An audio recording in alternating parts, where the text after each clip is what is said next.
two key individuals in this case are Susan Reinert and William Bradfield. These two first crossed paths as colleagues at Upper Merion High School in King of Prussia, Pennsylvania. Susan taught English at the school, while Bradfield served as chairman of the English department. Another important person was Principal J.C. Smith, who had already been watching over the school for 12 years by the time of this case. Born June 5, 1928, Smith enlisted in the United States Army as a private in 1946, working his way up through the ranks over subsequent decades. In 1962, roughly a decade before he met Susan and Bradfield at Upper Merion, Smith received the Army Commendation Medal for his service and was later commissioned as a lieutenant colonel and transferred into the Army Reserves. His superiors at the time praised him as unusually dedicated to the program and cited his high ability and intelligence. By 1972, he achieved his bachelor's degree in education and English, and then pursued graduate studies at Pennsylvania State University, earning a master's degree there, before moving on to Temple University, where he got his doctorate. During his education, Smith also began his tenure as a principal. Then in 1976, he formally retired from reserve service, holding the rank of colonel while working. And before we continue on with Smith's background, I want to note that by this point, Susan and Bradfield were well into their own personal relationship. They had begun seeing each other romantically in 1974, notably while Susan was still married to her husband. The affair unfolded quietly within Smith's domain while he served as principal.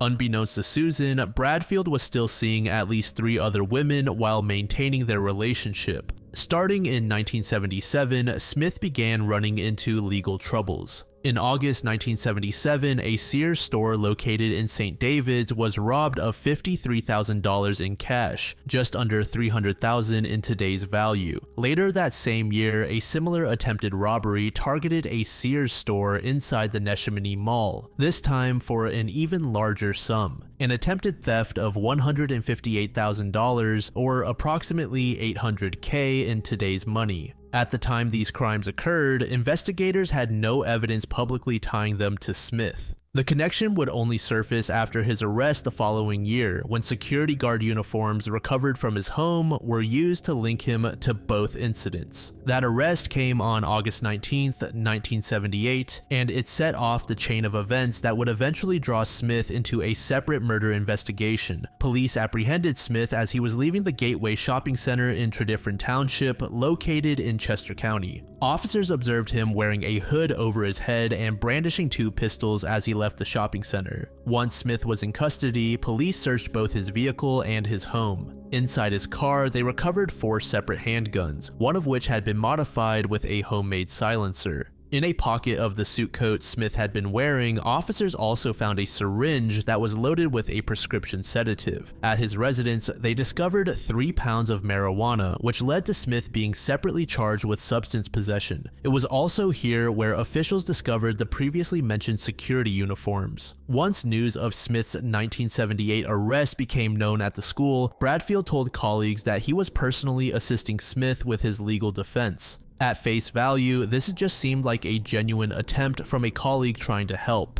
In hindsight, however, many believe this act was actually a malicious attempt at framing Smith for a crime we will soon discuss. Bradfield's involvement also prompted officials to further scrutinize Smith's background and further investigate a separate line of inquiry into Smith's family. That secondary line concerned the disappearance of Smith's own daughter and son-in-law Stephanie and Edward Hunsberger, both 24 and 30 years old respectively at the time. The couple had a documented history as longtime substance addicts, with Stephanie having turned to sleeping with men for extra cash, and Edward having been convicted of armed robbery to support their addiction. The two had moved into Smith's home in September 1977, shortly before the Sears robberies occurred. They were last confirmed seen on February 25, 1978, several months before Smith's arrest, though some accounts of the case describe their disappearance as being reported closer to August of the same year, around the same period as Smith's legal troubles were unfolding. Smith's explanation was that the couple had relocated to California to escape dealers to whom they owed money, but investigators noted that a number of the couple's personal belongings remained in Smith's house, raising doubts about a voluntary disappearance. Real quick, if you haven't done so already, go follow my Spotify linked in the description. I upload videos there early, sometimes up to a week before they pop up on YouTube. And now back to the video. Neither Stephanie nor Edward has ever been found, and Smith was never charged in connection with either disappearance, leaving their fate unresolved. Hopping back to the situation between Susan and Bradfield, by the spring of 1979, Susan had grown financially and emotionally entangled with Bradfield in ways she did not fully comprehend. She had named him the sole beneficiary of a life insurance policy valued at over $2 million in today's value, and she had also made him the sole heir to her separate estate valued at roughly $1 million today. Under this arrangement, her own children, Karen and Michael, would inherit nothing directly, while everything would pass to Bradfield instead. Susan had also given Bradfield sizable sums of cash, understanding that he was investing the money on her behalf in secure, high-yield accounts.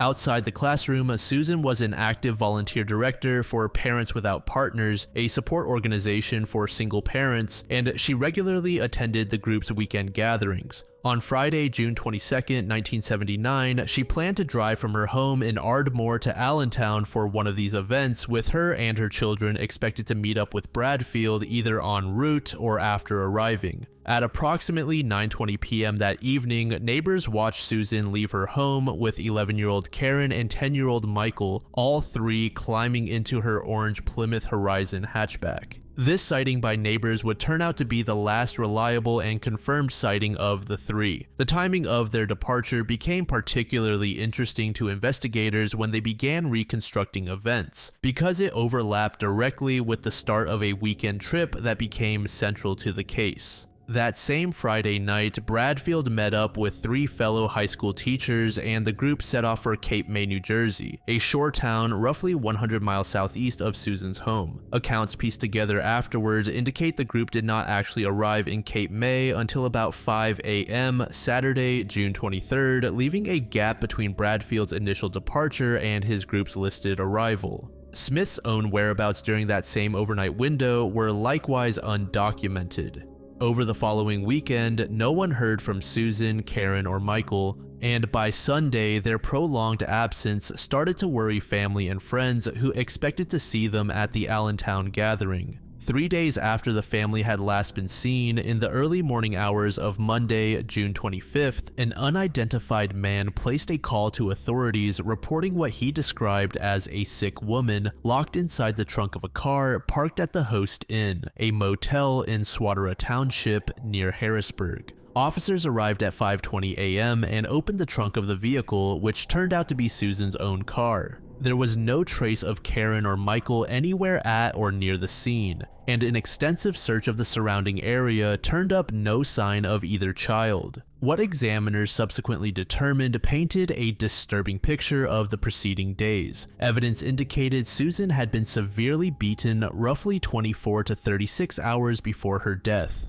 The cause of death was ultimately determined to be a fatal injection of morphine. One early account also referenced initial suffocation findings, though later reporting settled on the injection as the operative cause. Investigators placed her death sometime between midnight Saturday, June 23rd, and midnight Sunday, June the 24th, a window during which both Bradfield's and Smith's exact whereabouts remained unclear. Investigators found a blue comb inside the car imprinted with a 79th Army Reserve Command, a unit they later learned Smith had once served in as a colonel. Additionally, the medical examiner found what appeared to be sand between Susan's toes, along with handwritten directions on her person pointing to an area just north of Cape May, the same shore town where Bradfield's group had spent the weekend, a detail that would later fuel arguments about where she was actually killed. Another coincidence deepened suspicion almost immediately. On the very morning the car was found, Smith was scheduled to appear in a Harrisburg courtroom just a few miles away for a sentencing hearing tied to unrelated charges from 1978. He had originally arranged a ride from a witness but changed plans at the last minute to drive himself, arriving nearly an hour late and explaining he'd been delayed in a gas station line. Some analysts of the case have since argued this was too coincidental, suggesting a deliberate effort by the actual killer to point suspicion towards Smith rather than genuine proof of his involvement.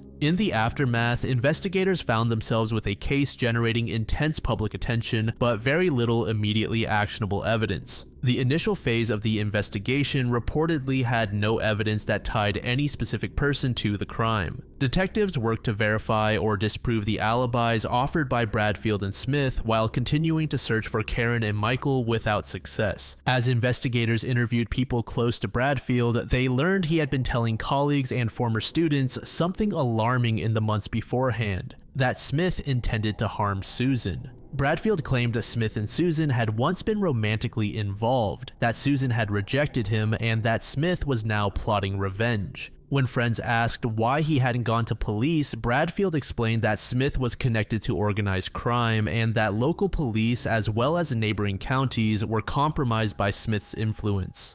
Complicating matters, Smith was still fighting his own legal battle stemming from the robberies. Because Bradfield stood to collect on Susan's life insurance and estate and had also taken large sums from her, police recognized he had a strong incentive tied to her disappearance, provided he could avoid direct implication. This thread produced the investigation's first concrete legal action, addressing fraud rather than the disappearance itself. In 1981, Bradfield was tried on charges that he had defrauded Susan of $25,000 she had given him to invest in a 6-month certificate paying 12% interest, a certificate set to mature shortly after she vanished. Bradfield was convicted of theft by deception and sentenced to 2 years in prison due to insufficient evidence to bring more serious charges. By 1983, roughly 4 years after Susan's body was found, investigators had finally accumulated enough evidence to move against Bradfield directly for the killings, rather than merely for the earlier fraud conviction. The grand jury ultimately found no direct evidence physically linking Smith to the killings themselves, but it did conclude that, quote, there was an association of 2 or more people and a continuing conspiracy between or among them to murder Susan. This finding gave prosecutors a foothold to proceed against Bradfield on a conspiracy theory, even without a confession or physical proof tying him to the actual killing. Central to the grand jury's conclusions was testimony from several of Bradfield's former teaching colleagues and students that Bradfield was warning them Susan was to be killed by Smith. Bradfield was rearrested on April 6, 1983, while he was visiting friends. He was charged with masterminding Susan's murder and with the kidnapping and killing of her 2 children. Upon his return to jail, a fellow inmate reportedly taunted him on his very first night back, shouting, "Bradfield, you killed my school teacher. Bradfield, you killed those little babies." While incarcerated at Delaware County Prison, Bradfield made statements to a fellow inmate that investigators considered highly incriminating. He reportedly said that the entire plan behind the crime, quote, was only to involve Susan, but something had gone wrong. He added that it was a shame the children had to suffer by mistake. He also reportedly admitted that he had been physically present when the killings occurred. This inmate, later identified as Proctor Nowell, would become a witness, testifying that Bradfield told him the murders happened because Bradfield was in a financial bind. However, Nowell's credibility was significantly undermined on cross-examination, as defense attorney Joshua Locke exposed his extensive criminal record and history of threats against his own wife. Nowell himself would later be arrested for killing his girlfriend, a fact that cast a long shadow over the reliability of his testimony. Bradfield's murder trial formally began on October 15, 1983, and he was convicted of conspiracy to commit the killings. He received 3 consecutive life sentences. Bradfield never admitted involvement in the deaths of Susan, Karen, or Michael, and he died in custody in January 1998 without ever revealing what happened to the children. As for Smith, he was formally charged with the murders of Susan and her children in 1985, 6 years after the crime. By that point, he was already imprisoned on unrelated convictions for drug possession with intent to deliver and receiving stolen goods, tied back to his 1978 arrest. Prosecutors' theory held that Bradfield had orchestrated the killings while Smith carried them out physically. At trial, evidence included a green pin belonging to Karen found under the front passenger seat of Smith's car and testimony about the Army Reserve comb found near Susan's body. Smith's defense attorney, William Kostopoulos, argued that Bradfield had deliberately framed his client. In 1986, Smith was convicted on 3 counts of first-degree murder and sentenced to death. He spent the next 6 years on Pennsylvania's death row. In 1989, the Pennsylvania Supreme Court overturned Smith's conviction, ruling that the trial judge had made a mistake by admitting hearsay testimony from Bradfield's friends against Smith. The court ordered a new trial. However, that retrial was never actually held. Before the retrial could take place, additional evidence surfaced showing that prosecutors had improperly withheld exculpatory material from Smith's defense. Most notably, sand found on Susan's body during her autopsy, which could have supported the defense's theory that she was killed at the New Jersey shore where Bradfield and his companions had been vacationing. This sand evidence had reportedly been discovered in the final days of the original 1986 trial, but was not disclosed to Smith's defense team for nearly 2 years. On September 18, 1992, the Pennsylvania Supreme Court ruled 5-0 that retrying Smith would violate the state constitution's double jeopardy protections. Smith walked out of the state correctional institution at Huntingdon on September 18, 1992, telling reporters he was bitter and accusing the Pennsylvania State Police of trying to kill him. Following his release, Smith filed multiple civil lawsuits against the Pennsylvania State Police and against author Joseph Wambaugh, accusing them of colluding to wrongfully convict him. He lost every suit, with the final rejection coming between 1998 and 2000. Courts reviewing these later challenges explicitly stated that, quote, "Even if we ignore the hearsay statements that were improperly admitted against Smith, our confidence in Smith's convictions is not diminished in the least," citing evidence such as a letter Smith had written asking his wife to dispose of incriminating items. He relocated to Luzerne County, Pennsylvania after his release, remarried in 2002, and worked as a resident administrator at an adult care facility before moving to a senior community. He maintained his innocence until his death from heart disease on May 12, 2009, and was buried with full military honors.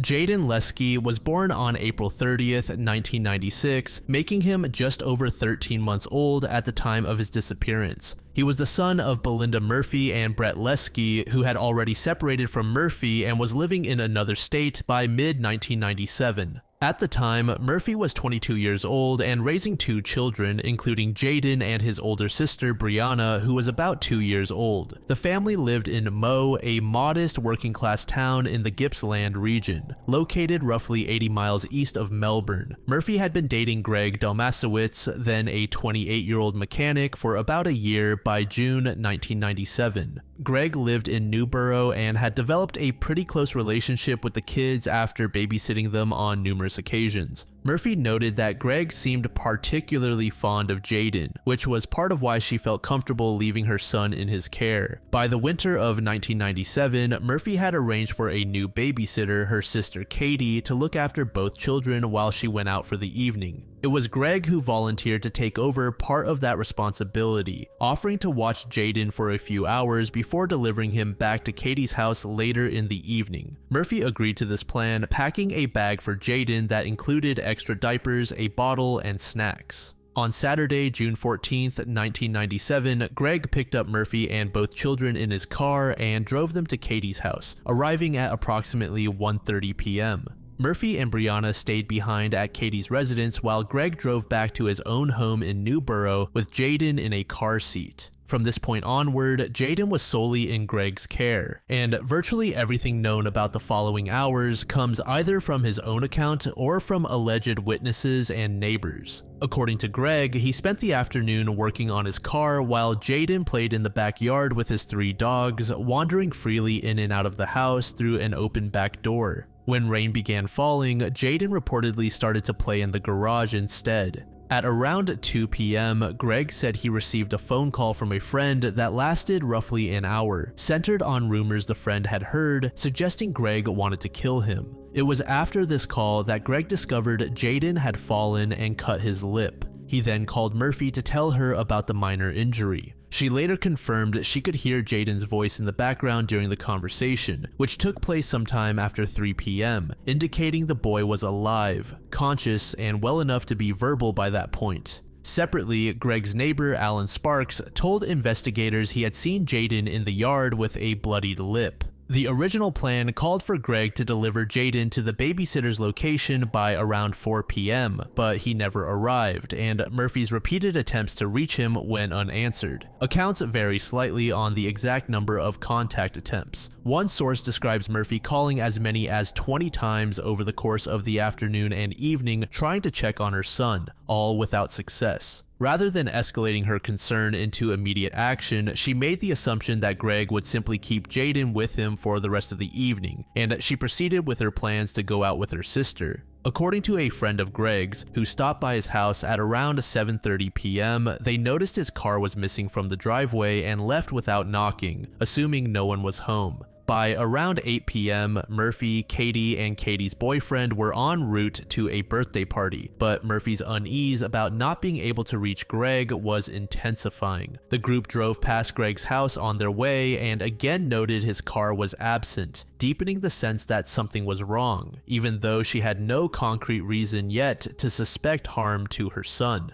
Around the same window of time, Greg's neighbor Marianne McKinnon began trying to reach him about money he owed her. She called repeatedly over roughly 2 hours without success. At 10 p.m., Greg finally returned McKinnon's calls. Their conversation was brief and, on its surface, seemed entirely mundane. He told her he did not yet have the money he owed her, then asked whether she had spare diapers he could borrow and what size might fit Jaidyn. McKinnon did not have any diapers on hand and suggested he try a nearby convenience store. This exchange is one of the few pieces of evidence placing Jaidyn as still being in Greg's care at that hour. At around 11, Murphy called Greg again from the party and finally managed to get through to him. When she asked whether Jaidyn was alright, Greg responded with something to the effect of "something happened," before explaining that Jaidyn had suffered a minor burn from standing too close to a space heater. He told her he had taken the boy to a hospital to have ointment applied to the injury.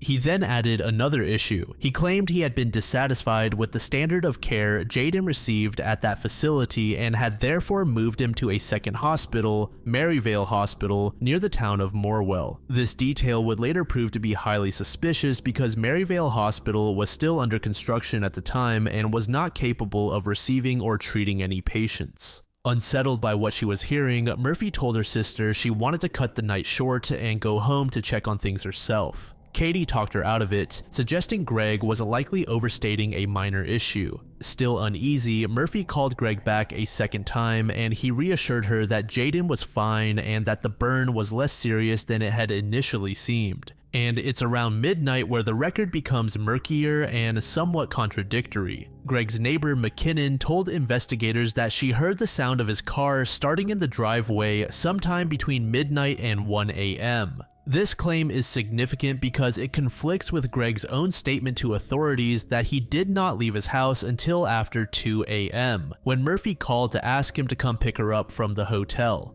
If McKinnon's account is accurate, it would mean Greg was away from his home and Jaidyn earlier and for longer than he admitted to police, though this discrepancy was never conclusively resolved. By Greg's own account, he left his home at approximately 2:30 a.m. to collect Murphy, who was by then intoxicated, from Ryan's Hotel in Traralgon, a drive of roughly 20 minutes each way. Before setting out or upon arrival, he called the hotel and repeated the claim that Jaidyn had been hospitalized for the minor burn, which is how Murphy first heard the hospital story relayed to the venue rather than directly to her in person. Greg arrived at the hotel sometime before 3 a.m. On arrival, he found Murphy quite drunk, and by some accounts continued drinking with her from an open container of whiskey he had in his car. When she pressed him about where Jaidyn was, he repeated that the boy remained at Maryvale Hospital. She asked to be driven there immediately to see her son. Greg refused, telling her she was too drunk and that hospital staff would likely turn her away and that she would cause a scene. He told her he would collect Jaidyn from the hospital himself later that night.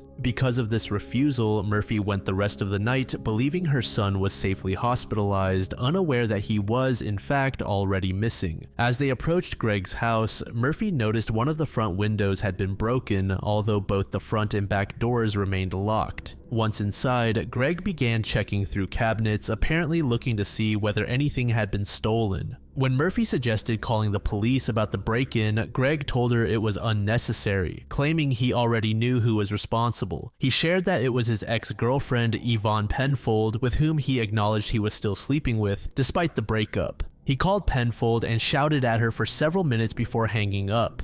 Shortly afterward, as the couple went back outside so Greg could drive Murphy home, they discovered a severed pig's head lying in a flower bed just outside the front lounge window. This bizarre detail seemed to Greg at least to reinforce his theory that Penfold was behind the vandalism, since the couple had previously owned a pig together and its slaughter had reportedly been a point of contention between them during their relationship. It later emerged that the vandalism was indeed carried out by a group connected to Penfold, which involved her brother Kenneth, his roommates Dean Ross and Raymond Hopkinson, and an associate named Darren Wilson. This group waited in nearby bushes until they saw Greg leave, then threw rocks through the windows, attempted unsuccessfully to hurl the pig's head through the glass, and tossed an axe handle into the shrubbery before retreating to a car. All members of the group later denied entering the house or having any contact with Jaidyn and stated they heard the family's 3 dogs barking in the backyard but never heard a baby crying. Several passing witnesses corroborated seeing 2 men running toward a car on the street around the general time, lending some support to this account, though notably none of the witnesses in the area reported hearing a child cry at any point during the incident.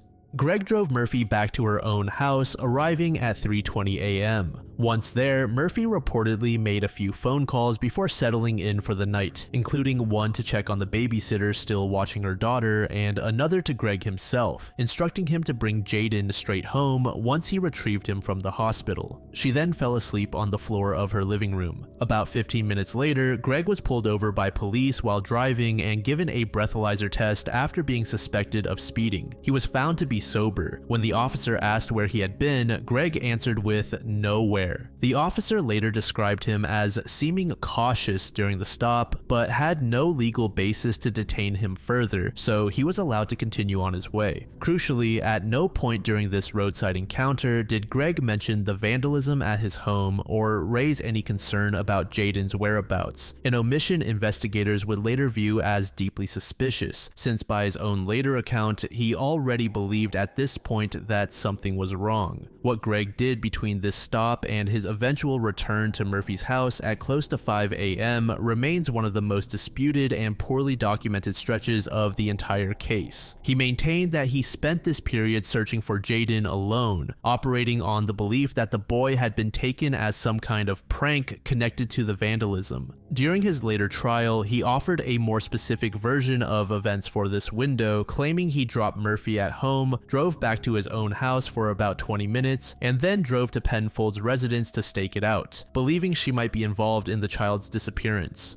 Murphy was jolted awake at 5 when Greg arrived at her house and told her that her son was missing. He apologized for having lied earlier about the hospital story, explaining that he didn't want her to worry and reiterated his suspicion that Penfold was responsible. The couple then went together to a nearby police station, filing a missing persons report. In his official statement to police, Greg said he had left Jaidyn asleep on the sofa with the TV on and the heater running, before departing to pick up Murphy from the hotel. He stated he had put his dogs outside and locked all the doors and that no one else had been in the house when he left. He told officers that upon returning with Murphy and spotting the broken window, he immediately suspected Jaidyn had been abducted, yet for reasons he never satisfactorily explained, he did not share the suspicion with Murphy at the time, nor did he raise it with police during the roadside breath test. Within hours of the report being filed, local and state police units converged around the Gippsland region to organize a coordinated search. At the same time, media outlets quickly learned about the case and began spreading the news. Despite the scale of the effort, the search proved unsuccessful in locating Jaidyn during the initial 20-day period. Investigators and searchers faced several compounding obstacles.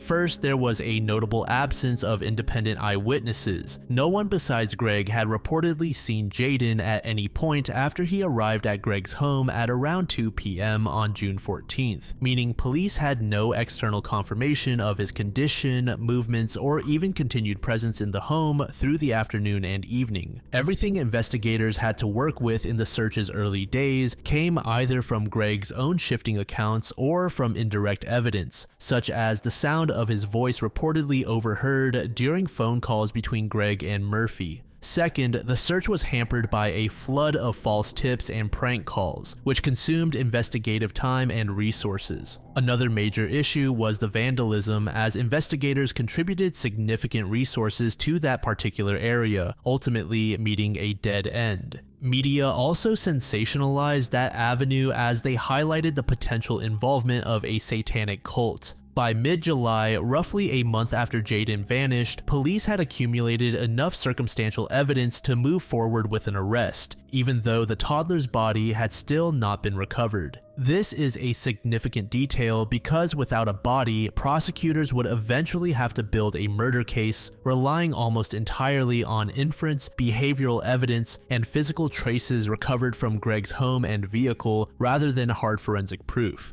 At this point, officials and the public suspected that Greg was directly involved in the child's death. Central to the police theory was a specific time frame. Investigators alleged that the boy had died sometime during an approximately 6-hour window that began when he was dropped off at Greg's house and ended before Murphy's departure from the hotel later that night. The theory held that Greg killed Jaidyn, possibly by accident, sometime during this window while the child was in his sole care, and that he subsequently walked the boy's body into the waters of Blue Rock Dam to dispose of it. Several pieces of physical evidence collected from Greg's house and car during searches conducted around the time of his arrest were cited as supporting this theory. Investigators found his wallet soaked with water tucked beneath the gas pedal in his vehicle, along with wet money that had apparently been hidden underneath a mattress inside the house. Police allege these items were consistent with having been submerged in water, a detail they viewed as circumstantially supporting the theory that Greg had actually stepped into the dam.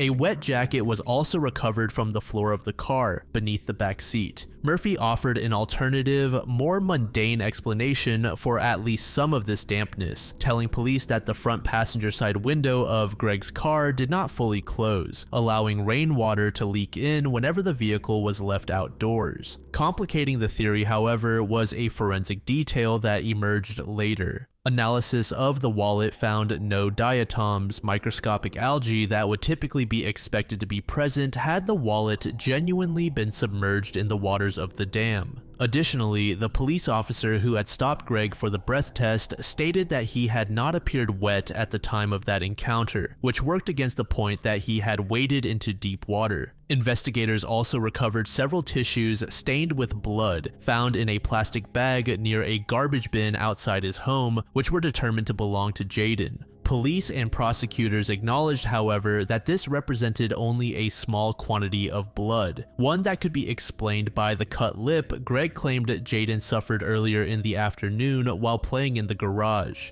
Separately, a search of Greg's bathroom turned up several blood spots on the wall, though these were later found to belong to his ex-girlfriend rather than to Jaidyn, and it was unclear how long the stains had been present given allegations that Greg had been abusive toward Penfold during their relationship. At Murphy's own home, meanwhile, detectives found an overturned garbage bin outside with tire tracks running alongside it. And inside the house, they noted that the mattress and blanket from Jaidyn's cot had been pulled out and left lying on the floor, despite Murphy's insistence that the cot had appeared completely normal when she left the house on the afternoon of June 14th to attend the party. Compounding the physical evidence was what investigators characterized as a pattern of inconsistent and evasive statements from Greg regarding his movements and Jaidyn's condition throughout the night. Investigators found it particularly suspicious that he had lied to Murphy about Jaidyn being hospitalized. Greg later attempted to characterize this as an ill-timed joke, but police were not convinced. Instead, they viewed it as an attempt to delay Murphy's realization that her son was missing. On July 16, 1997, about 1 month after the disappearance, police formally arrested Greg and charged him with murder. He was subsequently remanded in custody. Because Jaidyn's body had not yet been located, this made the case one built almost entirely on circumstantial evidence. Greg immediately denied any involvement. He rejected any suggestion that he had killed Jaidyn, instead accusing investigating officers of harassment and of having falsely accused him of murder without adequate grounds, referring to the detectives pursuing him as dogs. Fast forward to New Year's Day of 1998, a man named Samuel Payne was out enjoying a picnic with his family at Blue Rock Dam. He spotted a small body floating on the surface of the reservoir. The location was well within the broader search radius that had been covered, at least in part, during the original search effort back in June. Constable Brian Hall retrieved the body from the water at approximately 6:05 p.m. that evening. The body was found fully clothed, dressed in dark green tracksuit pants and a matching tracksuit top. A bandage was also found wrapped around the left arm, running from the elbow to the wrist. That same arm was also found to have been broken. Approximately 200 meters from the discovery site, investigators found a crowbar along with baby boots, a bottle, a bib, and a sleeping bag. A separate account specifies that a white plastic bag was also recovered, containing various other pieces of baby clothing and items. There was also an apple, which Murphy had packed in Jaidyn's bag of supplies back on the day she dropped him off at Greg's house.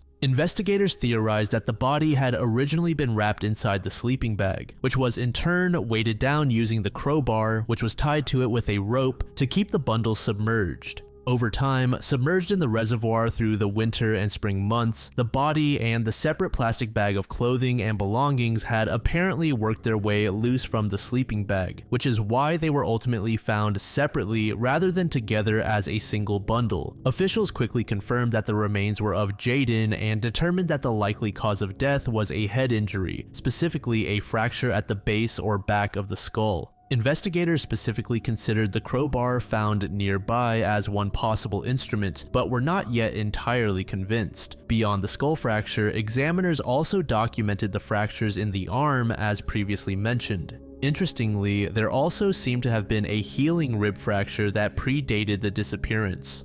Toxicology testing detected the presence of benjexol, a medication most commonly used to treat symptoms of Parkinson's disease. One particularly major forensic complication emerged during testing of the clothing and other items recovered with the body. Analysis identified a female DNA profile on some of the items, a finding that initially suggested the possible involvement of an unknown woman in Jaidyn's death or disposal. This finding was ultimately attributed to cross-contamination at the laboratory rather than representing a genuine trace connected to the crime. Another intriguing aspect of the discovery was Jaidyn's supposed development. In the aftermath of the discovery, a wave of speculation emerged, much of it originating from interviews given by Greg's own mother in defense of her son's innocence, suggesting that Jaidyn's teeth, hair length, and overall physical size appeared slightly more developed than would be expected for a child who had died at 13 or 14 months old. To some, this implied that he might have been kept alive by an abductor for an extended period after his disappearance. Medical and forensic experts examined these claims and ultimately attributed each of the observed characteristics to ordinary aspects of the decomposition process rather than to evidence of prolonged survival.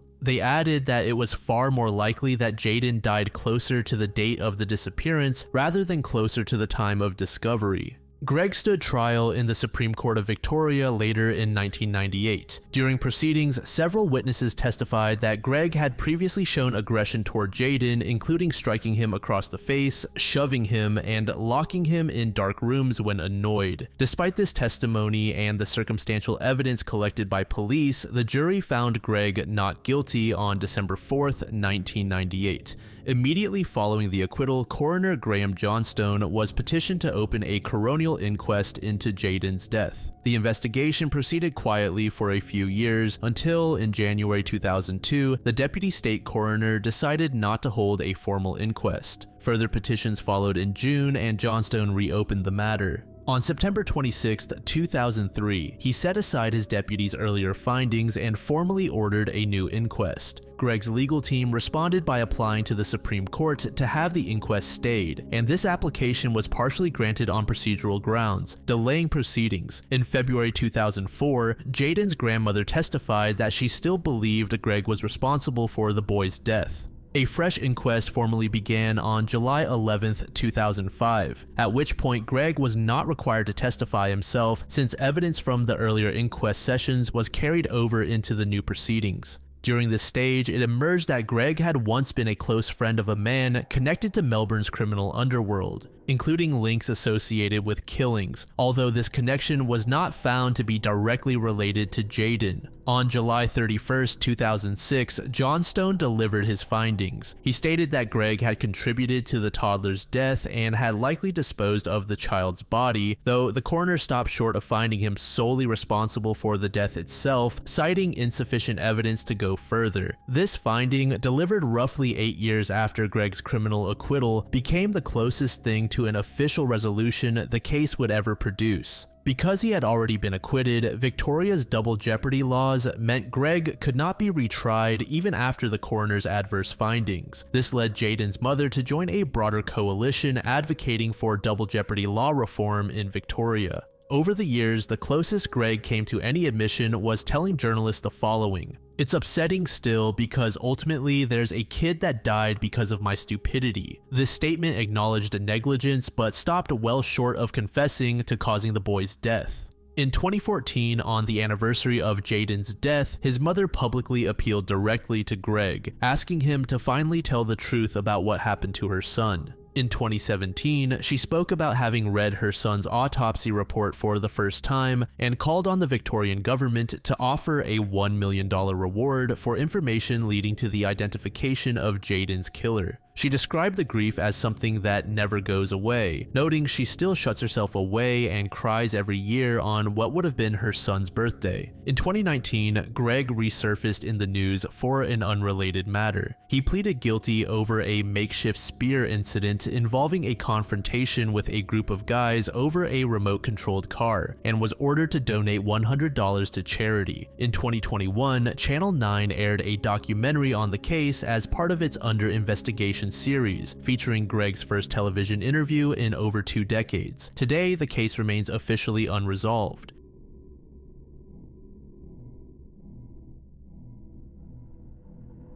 By the early 2000s, Northern Bank was the largest retail bank in Northern Ireland, operating 95 branches under the ownership of National Australia Bank. It was one of only 4 banks in Northern Ireland licensed to print its own currency. Its headquarters sat on Donegal Square West in central Belfast, a building that housed the bank's main cash vault. The robbery took place at a politically fraught moment. The Good Friday Agreement of 1998 had raised hopes of ending the Troubles, and by late 2004, the various parties to the Northern Ireland peace process appeared close to a breakthrough. On December 8, 2004, less than 2 weeks before the heist, Taoiseach Bertie Ahern, Prime Minister Tony Blair, and Sinn Féin representatives Gerry Adams and Martin McGuinness met to try to finalize a deal. But Sinn would not commit to ending the IRA's criminal activity. This unresolved tension set the stage for the crime that followed. The operation unfolded not at the bank, but at 2 private homes. At approximately 10 p.m., December 19, 2004, 3 masked men arrived at a house in Polglass on the outskirts of West Belfast. This was the home of Chris Ward, a young official at the Donegal Square West branch of Northern Bank. Inside were Ward's parents, his brother, and his girlfriend, all of whom the intruders immediately took hostage. At least 2 of the masked men stayed behind in the house to guard the family for the entirety of the following day, keeping them confined there for more than 24 hours in total. Ward himself was not left at the home. Instead, he was forced at gunpoint into a red car and driven roughly 20 miles across Belfast to County Down to the home of his supervisor at the bank, Kevin McMullen. By the time Ward arrived at the McMullen residence, a second, separate team of masked men had already infiltrated the house. They had gained entry using a ruse rather than force. They knocked and presented themselves as officers, allowing them access before anyone could be alerted. Once inside, they bound and held both McMullen and his wife Karen at gunpoint. At around 11:30 p.m., the gang separated the McMullens by removing Karen from the house entirely. She was taken to an undisclosed location outside the home where she would be held blindfolded for more than 24 hours, cut off from any information about her husband, Ward, or what was actually happening. Throughout the overnight hours, gunmen remained stationed at both the Pole Glass house guarding Ward's family and wherever Karen had been taken, while Ward and McMullen themselves were held together at the County Down property under armed watch. The gang used this overnight period to issue detailed instructions to the two men about what they would need to do once the bank opened for business the next day, reinforcing those instructions with explicit threats that their families would be killed if they failed to comply or alerted anyone. At approximately 6 o'clock to 6:30 a.m., the masked men holding Ward and McMullen released them after they were sure they understood their assignments.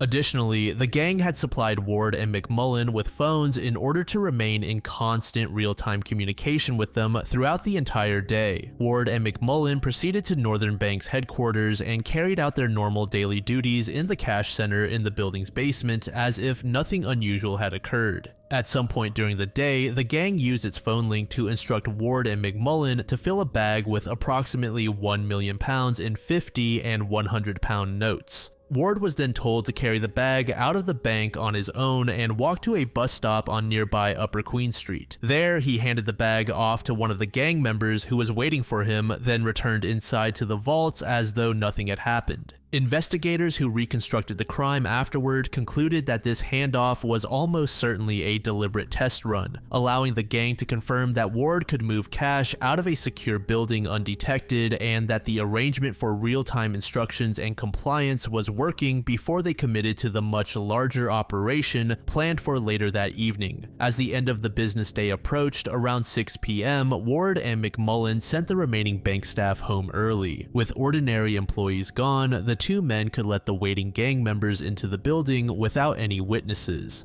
With total uninterrupted access to the vaults, the two hostage employees began transferring cash out of storage. They packed banknotes into transport crates and loaded them onto trolleys. To avoid drawing suspicion from the building's security personnel, who remained on site even after regular staff departed, Ward and McMullen told security they were simply wheeling out garbage. To help sell the lie, they disguised the crates by covering them with ordinary office furniture and empty cardboard boxes so that anyone glancing at the trolleys would see what looked like discarded junk. Over the course of the evening, the two men made a series of trips with the trolleys from the vault area in the basement up to the loading dock of the building normally used for legitimate cash pickups and deliveries. Sources differ slightly on the exact count, but around 4 trips were made. At 7 p.m., a white van arrived at the loading bay. Security personnel permitted the van through without incident. Ward and McMullen managed to load the van with crates in approximately 15 minutes. Once full, the van departed. Before leaving, the gang members operating the pickup instructed the two men that they would return for a second collection and ordered them to fill up as many additional trolleys as possible in the meantime. They were only able to load up 2 more trolleys by the time the van came back. The white van returned at 8 p.m. for the second and final collection. With this second load secured, the van drove off, heading in the direction of the Grosvenor Road roundabout. In total, the gang's haul amounted to £26 million in cash. The bulk was in uncirculated Northern Bank notes as well as used ones. Investigators would later use the serial numbers on the unused notes in an attempt to track the stolen money. At around 8:10 p.m., shortly after the van's final departure, a man and a woman who were out shopping in the area noticed 2 men loitering near a white van parked at the side of the bank building. The 2 suspicious figures were notably believed by the witnesses to be wearing wigs. 3 minutes later, the couple reported what they had seen to a nearby traffic warden who relayed the information on to police. 2 constables patrolling the area were alerted and dispatched to investigate. They arrived at the bank at 8:18. By this point, however, the gang was already carrying out its escape. The responding officers found nothing amiss upon arrival, and having no reason to suspect a robbery was underway, simply continued on their normal patrol. Afterward, Ward and McMullen locked up the bank and set its security alarms exactly as they would on any other night, maintaining the appearance that nothing unusual had taken place. The 2 men then left together and drove to Ward's house in Poleglass, where the masked gunmen were still holding his family captive. Upon arriving around 9 p.m., the gang members who had been guarding his family left the property. Before leaving, however, they took deliberate steps to eliminate evidence by wiping down surfaces and removing items such as drinking cups. Approximately 20 minutes after the gang's departure from the house, McMullen left as well and drove back to his own home.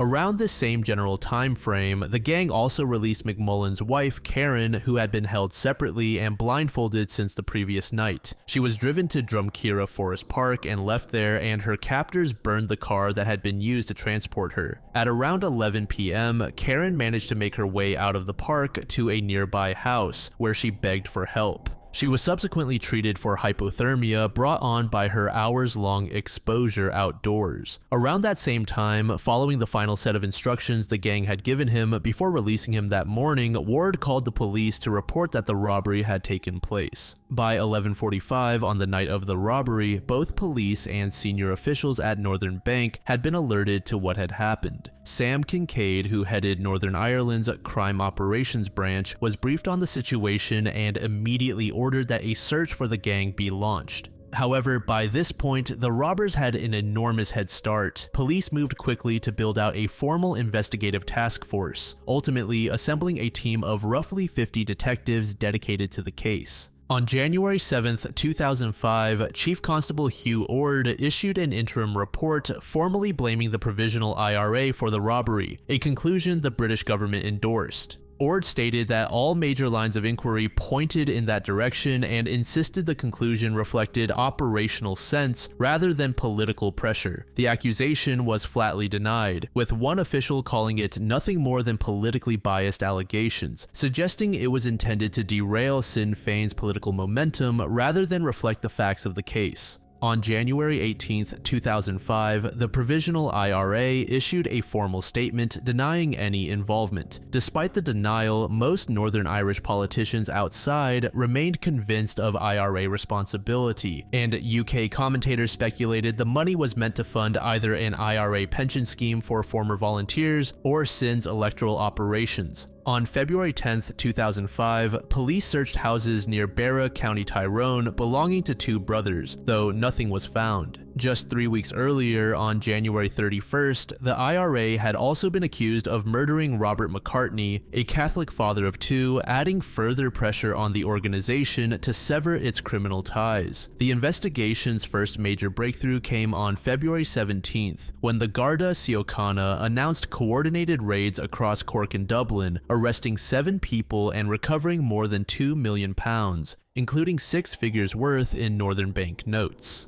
The operation had begun the previous Wednesday night with the arrest of 3 men at Dublin's Euston train station, one of whom, Don Bullman, was allegedly carrying tens of thousands in cash hidden inside a box of Daz washing powder. More than 100 detectives, including fraud and criminal asset specialists, had planned the raids for weeks, specifically hoping to recover Northern Bank money. The largest single seizure came from the Farran, County Cork home of financial advisor Ted Cunningham, where over £2 million was found hidden in compost. This arrest had a significant political ripple effect, prompting raids on the homes and offices of various officials. The head of the Northern Ireland Policing Board also resigned over a separate link to a company connected to one official being investigated. The next day, February 18th, Gardaí in Passage West, Cork, arrested a man reportedly burning sterling notes in his back garden. He was released without charge at the time, though a later raid on his loft turned up 200 rounds of ammunition for a Kalashnikov rifle, leading to a 2009 conviction on unrelated charges. Several other individuals in Cork subsequently handed over additional cash, all claiming Ted Cunningham had asked them to hold the money. Analysts believe Cunningham had also been helping launder funds through property investments in Bulgaria. In a separate and stranger development, on February 19, 2005, £50,000 in unused Northern Bank notes was recovered from a toilet at the New Forge Country Club, a Belfast social club for serving and retired police officers. Forensic testing later confirmed the cash had indeed come from the robbery, but police believed it had been deliberately planted there to mislead the investigation and divert attention elsewhere. On March 14, 2005, Northern Bank carried out a major security operation to withdraw and replace roughly £240 million worth of its notes, altering their colors, logos, and serial numbers. This was intended specifically to render some of the stolen uncirculated notes difficult or impossible to spend since their serial numbers had already been published. It later emerged, however, that Northern Bank had failed to record the serial numbers for about £1 million of the stolen new notes, complicating that effort. Then, on November 2nd of the same year, Dominic McAvoy, a 23-year-old building contractor from County Down, was arrested for possessing a gun or imitation firearm and for taking the McMullins hostage. That same day, a 30-year-old man was also arrested. Police seized computers, disks, a passport, bank statements, credit cards, checks, and phone records from him, and he was later charged with collecting information useful to terrorists. Also, on November 29, 2005, Chris Ward himself was formally arrested and police searched his home. A 22-year-old woman, either a bank employee or a friend of Ward's, was arrested the same day but later released. On December 2nd, police raided Casement Park, the GAA stadium where Ward worked part-time, a move the GAA later complained it had not been warned about in advance. On December 7th, Ward was formally charged with robbery and using a firearm, based largely on a suspicious change to the bank's staff work and inconsistencies in his police statements. Ward denied the charges, accusing police of harassing and attempting to frame him, and complained that he had been detained longer than his own family had been held hostage by the robbers. By the end of 2005, the overall investigation had produced 13 arrests and 22 property searches. Ward's case was set for trial with a September 2008 start date. When the trial finally proceeded, prosecutors offered no evidence in support of the robbery and false imprisonment charges against him. The prosecution conceded that the suspicious change underpinning its entire case had actually resulted from a chance decision by management, not manipulation by Ward. The judge directed a not guilty verdict and discharged Ward on all counts on October 9, 2008. All in all, numerous arrests were made, but nobody was ever convicted for the act of the robbery itself. Several other suspects arrested in 2005, including Dominic McAvoy and others, had their charges dropped by 2006 and 2007 for lack of evidence. The Provisional IRA is widely believed responsible, and British officials privately identified senior IRA figure Bobby Storey as the operations organizer as early as January 2005. However, the IRA and Sinn Féin have always denied involvement, and no one has ever been formally convicted of planning or executing the robbery. The vast majority of the money was also never recovered, and to this day it stands as one of the largest unsolved bank robberies in UK and Irish history.